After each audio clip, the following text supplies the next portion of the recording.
सिद्धं तपस्सिद्धं सर्वसिद्धं शिवप्रदं स्वयं सिद्धं अहं वन्दे सिद्धारूढ अद्वैत गुरुसार्वभौम साधु चक्रवर्ती जगद्गुरु सिद्धारूढ गुरुनाथाल महाप्रभुಗಳ महान सूर्य तपस्वी जगद्गुरु ಶಿವಯೋಗೀಶ್ವರ ದಾಸೋಹಮೂರ್ತಿ ರೇವಣಸಿದ್ದೇಶ್ವರ ಹಾಗೂ ಆದಿಶಕ್ತಿಯ ಸಿದ್ದರಾಮ ಸ್ವಾಮಿಗಳಿಗೆ ಭಕ್ತಿಪೂರ್ವಕ ಶಿರಸಾಷ್ಟಾಂಗ ಪ್ರಣಾಮ ಸಮರ್ಪಿಸುತ್ತಾ ಕ್ಷೇತ್ರದ ಅಧಿದೇವ ಆದಿಶಕ್ತಿ ದುರ್ಗಾ ಪರಮೇಶ್ವರಿಗಾಗಿ ಶಿರಸಾಷ್ಟಾಂಗ ಪ್ರಣಾಮ ಸಲ್ಲಿಸಿ ಗುರುಗಳ ಪಾದಕ್ಕೆ ನಮಸ್ಕಾರ ಸಲ್ಲಿಸುವುದರಲ್ಲಿ ಒಂದು ಮಾತು, ಕಣ್ಣಿದ್ದಾವ ಕಣ್ಣಂಬಾಡಿ ನೋಡಬೇಕು, ಕಾಲಿದ್ದಾವ ಹಂಪಿ ನೋಡಬೇಕು ಅಂತ ಮೈಸೂರು ಕಡೆ ಒಂದು ಗಾಡಿ ಮಾತಾಡ್ತಾರೆ. ಕಣ್ಣಿದ್ದಾವ ಕಣ್ಣಂಬಾಡಿ ನೋಡಬೇಕು, ಕಾಲಿದ್ದರೆ ಹಂಪಿ ನೋಡ್ಬೇಕಂತ. ಅದಕ್ಕೆ ನಾನು ಹೇಳ್ತೆ, ಕಣ್ಣು ಕಾಲು ಎರಡಿದ್ದರೆ ಇನ್ಸಲ್ ಕ್ಷೇತ್ರ ನೋಡಬೇಕು ಅಂತೆ. ಆ ರೀತಿ ಕ್ಷೇತ್ರವನ್ನು ನೋಡೋ ರೀತಿ ಮಾಡಿರ್ತಕ್ಕಂಥವ್ರು ಇವತ್ತು ಶಿವಗಳ ಮೇಲೆ, ಗ್ರಾಹಕರ ಮೇಲೆ, ಶಿವ ಎಲ್ಲರ ಮೇಲೆ ಹಂತಿ ಹಾಡು, ಶೋಭನಕದ ಹಾಡು, ಡಿಸಿಕಲ್ ಹಾಡು ಎಲ್ಲ ಹಾಕಿದ್ರೆ ನಾವು ಬಂದಾಗ ಇಲ್ಲ. ಗುಡ್ಡದ ಮಾಡಿದಾಗ ಗುಡ್ಡದ ಹರಿನಾಥ ಅಪ್ಪ ಶಿವಯೋಗಿ ನಿನ್ನ ಶಿವಪೂಜೆಯಲ್ಲಿ ಕೈಲಾಸದ ಗಂಟೆ ಬಾರಿಸಿತು ಅಂತ ಹಾಡ್ತಿದ್ರು. ಕೈಲಾಸದಲ್ಲಿ ಅಷ್ಟ ಯಾಕೆ ತಿಳ್ಕೊಂಡು ಕೈಲಾಸದ ಗಂಟೆಯನ್ನ ಇಡೀ ಭೂಮಿ ಮೇಲಿನ ವೇದಾಂತದ ಗಂಟು ಬಾರಿಸಿರ್ತಕ್ಕಂಥ ಕೀರ್ತಿ ಡಾಕ್ಟರ್ ಶ್ರೀ ಗುರು ಶಿವಾನಂದ ಭಾರತಿ ಅಪ್ಪಾಜಿಯವರು. ಅಂಥ ನಿರಾಧಾರಿ ದೇಶಿ ಕೊರಗಿನ ಗುರುಗಳ ಶ್ರೀಪಾದಕ್ಕೆ ಕೋಟಿ ಕೋಟಿ ಶಿರಸ ಅಷ್ಟಾಂಗವನ್ನು ನಾವು ಸಲ್ಲಿಸುತ್ತಾ ಇವತ್ತಿನ ಕಾರ್ಯಕ್ರಮದ ನೇತೃತ್ವವನ್ನು ವಹಿಸಿರುವ ಹುಬ್ಬಳ್ಳಿ ಶಾರದಾಶ್ರಮ ಹಾಗೂ ನಿಜಾಮ್ ಸಂತಾನದ ಉಭಯ ಮಠದ ಪೂಜ್ಯರಾದ ಪರಮ ಪೂಜ್ಯ ಶ್ರೀ ಅಭಿಮ ಸಿದ್ಧಾರ್ಥ ಮಹಾಸ್ವಾಮಿಗಳಿಗೂ, ಅಧ್ಯಕ್ಷತೆ ವಹಿಸಿರುವ ಗುರುಬಂಧುವ ಪೂಜ್ಯ ಶ್ರೀ ವಿದ್ಯಾನಂದ ಭಾರತಿ ಸ್ವಾಮೀಜಿ, ಪೂಜ್ಯ ರಾಮಾನಂದ ಭಾರತಿ ಸ್ವಾಮೀಜಿಯವರ ವೇದಿಕೆ ಮೇಲೆ ಆಸೀನ ಎಲ್ಲ ಪೂಜ್ಯರ ಮಾತುಗಳಿಗೆ ನಮಸ್ಕರಿಸಿ, ಶಿವಸ್ವರೂಪಗಳೇ, ಇಂದು ನಿಜಗುಣ ಶಿವನ ವಾಕ್ಯವನ್ನು ಆಧಾರ ಇಟ್ಟು ಎಲ್ಲಾ ಪೂಜ್ಯರು ಗುರುವಿನ ಒಂದು ಉಪಕಾರವನ್ನು ಸ್ಮರಿಸತಕ್ಕಂಥದ್ದು. ಆ ನಿಜ ತಿಳಿಸಿರ್ತಕ್ಕಂಥ ಪೂರ್ವದಲ್ಲಿ ಹಿಂದಿನ ಪದ್ಯದಲ್ಲಿ ಒಂದು ಮಾತು ನೋಡ್ತಾರೆ, ಹಿರಿಯರವುದು ಒಲಿದು ಬಿಡಲವುದು ಭೋಗಿಸಿದ ಭೂಮಂಡಲದ ಅರಿವೆ ಅಂತ ಒಂದು ಮೊದಲು ವಿಚಾರ ಬರ್ತಕ್ಕಂಥದ್ದು. ಶಿಷ್ಯನಂದ ಕುರಿತು ಗುರುಗಳು ಹೇಳ್ತಾರೆ, ತಿಳಿಲಿಕ್ಕೆ ಬಹಳ ಸೂಕ್ಷ್ಮವಾದ ವಿಷಯಗಳನ್ನು ಗುರುಗಳಿಂದ ನೀವು ತಿಳಿಬಹುದು, ಅವರ ಆಸೆ ತಿಳಿಯಬಹುದು. ನೀಡಲಿಕ್ಕೆ ಆಗ್ತಕ್ಕಂಥ ವಿಷಯ ಭೋಗಗಳನ್ನು ನೀವು ವೈರಾಗ್ಯಶಾಲಿ ಆಗಬಹುದು. ಆದರೆ ನಾವು ವೈರಾಗ್ಯವಂತನಾದ್ರೆ ನಾನು ಜ್ಞಾನಿಯಾಗಿ ಅಭಿಮಾನವನ್ನು ಬಿಡುವುದು ಬಹಳ ಕಷ್ಟ ಅಂತ ತಿಳಿದುಕೊಂಡು ಸಹಜವಾಗಿರಬೇಕು ಅಂತ ಗುರುಗಳು ಉಪದೇಶ ಮಾಡಿದ್ದೀವಿ ಅಂತ ಅರ್ಥ. ನಾಯನಾತ್ಮ ಕವಚನಿಲ್ಲ ಧ್ಯಾನ ಮೇಲೆಯ ಗುಣ ಸಕೃತ್ಯಕ್ಕೆ ಬಹಳಷ್ಟು ನಾವು ಶ್ಲೋಕ ಹೇಳ್ಬೋದು, ವಚಸ ಎಲ್ಲ ಪ್ರವಚನ ಮಾಡೋದು. ಆದ್ರೆ ನಾನು ಜ್ಞಾನಿಯಾದೆ ವೈರಾಗ್ಯಸೇನ ಅಭಿಮಾನ ಉಂಟು ಬಹಳ ಕಷ್ಟ ಅಂತ ತಿಳಿದುಕೊಂಡು ಜಗದ್ಗುರು ಸಿದ್ಧಾರ್ಥಪ್ಪರ ಹತ್ರ ಇಂಡಿ ಸಾತತ್ವ ಅಂತ ಗ್ರಂಥ ಬರ್ತಿದ್ ಬಹಳ ವಿಚಾರ ತಿಳಿದುಕೊಂಡಿರ್ತಕ್ಕಂಥ ಪೂಜೆಗಳು. 35 ವರ್ಷ ಬಂದು ಕೈಲಾಸ ಶಾಸ್ತ್ರ ಅಂತ 35 ವರ್ಷ ಆದ್ಮೇಲೆ ಶಾಸ್ತ್ರ ಬಂದು ನಮಸ್ಕಾರ ಮಾಡಿರ್ತಾರೆ. ಯಾರಪ್ಪ ನೀನು ಅಂತ ಅಪ್ಪರ್ಗೆ ಸಿದ್ಧಾರಪ್ಪ ಅವರು. ಅಪ್ಪರ್ ತಂದು ಎಲ್ಲ ಕಡೆ ವಯಸ್ಸಾದ ಬಿಡಪ್ಪ, ನಾ ಇಂಡಿ ಸಾತಪ್ಪ 30 ವರ್ಷದಿಂದ ಸಾತ ಇದ್ದೀನಲ್ಲ ಅಂತ.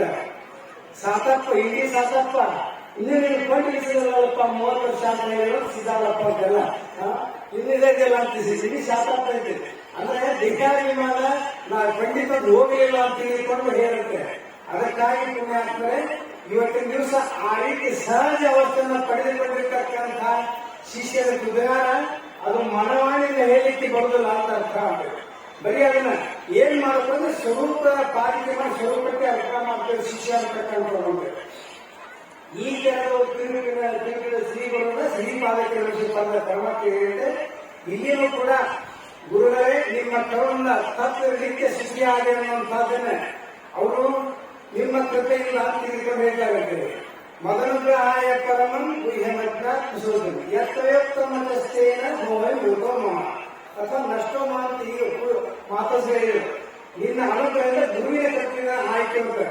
ನಾನು ನಾಮರೂಪ ಅಥವಾ ಪ್ರಪಂಚ ಸತ್ಯ, ದೇಹಾದಿಗಳ ಸತ್ಯ, ಇವೆಲ್ಲ ಸುಖ ದುಃಖ ತಪ್ಪು ತಿಳ್ಕೊಂಡಿದ್ದೆ. ನಿಮ್ಮ ಉಪದೇಶ ಇವೆಲ್ಲ ಮಿಥ್ಯ ಅಂತ ಆಯ್ತು ಅಂತ. ಅಂತವಂತ ಇನೇ ದೇಹ ನಿತ್ಯ ಸೂಕ್ತ ಶರೀರಿನ ಅನಾಸೀನ ಅಪ್ರಮೆ ತತ್ವ ನಿತ್ಯಸ್ಥ ಭಾರತದಂತೆ ದೇಹ ಅನಿತ್ಯವಾಗಿರ್ತಕ್ಕಂಥ ಆತ್ಮ ನಿತ್ಯಕ್ಕೆ ಉಪದೇಶ ಮಾಡಿದೀವಿ ಅಂತ.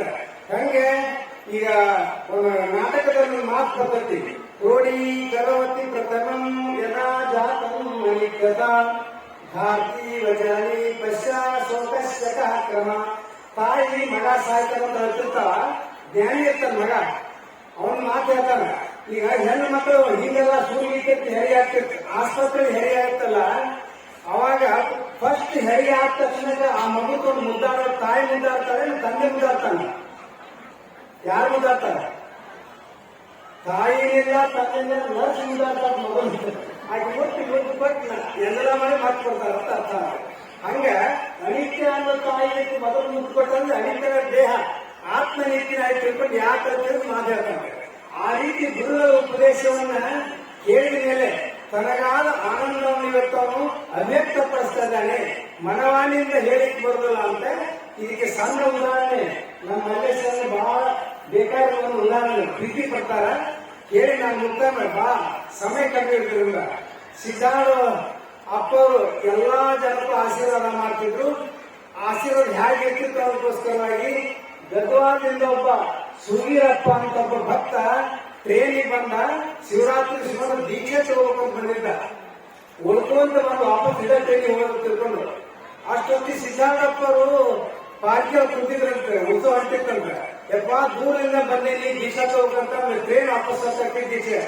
ಸುಗೀರಪ್ಪ ಪಾರ್ಕಿ ಕುಂತ್ಬಿಟ್ಟೇನಪ್ಪ, ವಾಪಸ್ ಬರ್ತೀನಿ, ಆ ಕಾಳಿ ಇರಕತ್ತಲ್ಲ ಆ ಕಾಳಿ ಸ್ವಲ್ಪ ಮೂರ್ಕೊಂತ ಹೋಗಿ ಮುಂದೆ ಅಂತ ಅವ ದೊಡ್ಡ ಜಾತ್ರೆ ಹುಟ್ಟಿದವ, ನಾ ಕಾಳಿ ಹೋಗ್ಬೇಕಂತ ತಿಳ್ಕೊಂಡು ಅಭಿಮಾನ ಕಾಡ್ತಿರ್ತ. ಆದ್ರೂ ಅಪ್ಪರ್ ಹೇಳಿ ತಿಳ್ಕೊಂಡು ಆಜ್ಞೆ ಪಾಲಿಸ್ಬೇಕಂತ ಹೋಗಿ ಬ್ಯಾಹೆಟ್ಟಿ ದ್ಯಾಮಣ್ಣ ಅಂತ ದಿನ ಅಲ್ಲಿ ಪ್ರತಿ ವರ್ಷ ಅವ್ರ ಉತ್ಸವ ಕಾಳಿ ಹೋದವ.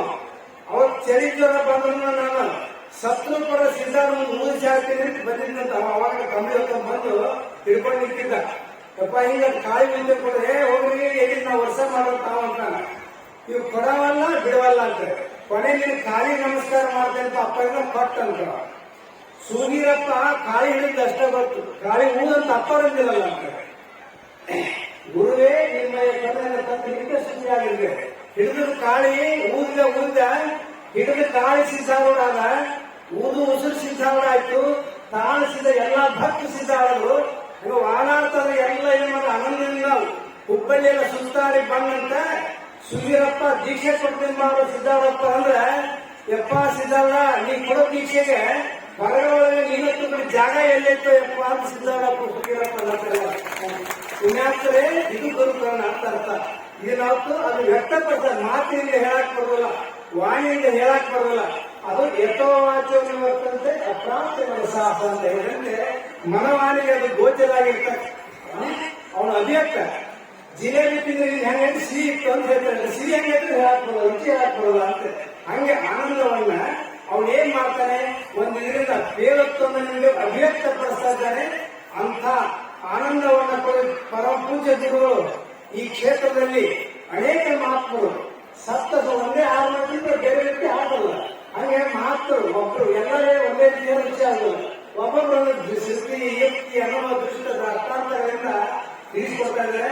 ಅದಕ್ಕಾಗಿ ಪುಣ್ಯಾತ್ಮನೆ ಅಂತ ಗುರುಗಳ ಉಪಕಾರ ಸ್ಮರಣೆ ಇವತ್ತು ಜಗತ್ತು ಶಿವಾನಂದ ಭಾರತದ ಉಪಕಾರ ನಾವು ಏನಾದ್ರು ಗೊತ್ತಿರತಕ್ಕಂಥ ತತ್ವದಲ್ಲಿ ಇದಿರ್ತಕ್ಕಂಥ ಜನತೆಗೆ ಇವತ್ತೆಲ್ಲ ಅವ್ರು ಏನು ವೇದಾಂತ ಡಿಗ್ರಿಯನ್ನು ಮಾಡಿಸಿ ನಾಡಿಗೆಲ್ಲ ಜಾಗೃತಗೊಳಿಸತಕ್ಕಂಥ ಒಬ್ಬ ಮಹಾನ್ ಗುರುಗಳಿಂದ ಅಂಥ ಗುರುಗಳ ಜೊತೆಯಲ್ಲಿ ನಾವೆಲ್ಲ ನಮ್ಮ ದಾವಣಿ ಶಿವಣ್ಣ ಬಂದು ನಾವು ಹೇಳುವುದಾದ್ರೆ ಅಪ್ಪ ಸಂಜೆ ಪೂರ್ಣ ಒಂದು ಸಂತೋಷ ತಿಳ್ಕೊಂಡು ಆನಂದ ಅಂತ ಒಂದು ಆನಂದದ ಕೊಟ್ಟು ಏನು ಪುಣ್ಯವಕ್ಕ ಸುಜ್ಞಾನ ಗುರುವೇ ಸಿಕ್ಕ ಅಂತ ಒಂದು ಹಾರ ಅಂತಾರೆ. ಬರೋದು ಏನು ಪುಣ್ಯವಕ್ಕ ಸುಜ್ಞಾನ ಗುರುವೇ ಸಿಕ್ಕ, ಅಲ್ಲಿ ಇಲ್ಲಿ ಒಕ್ಕ ಭದ್ರಾವತಿ ಈಗ ಅವರಿಗೆ ಗಿಂಚದಲ್ಲಿ ಒಂದು ಸಿಕ್ಕ ತಿಳ್ಕೊಂಡು ಅಂತ ಪುಣ್ಯ ಗುರುಗಳ ಒಂದು ಭಾಗಕ್ಕೆ ನನ್ನೆರಡು ಮಾತನ್ನು ಅರ್ಪಿಸಿದ್ದು ನನ್ನ ಮಾತನ್ನು ಮುಕ್ತಾಯ ಮಾಡ್ತಾ ಇದ್ದೇನೆ.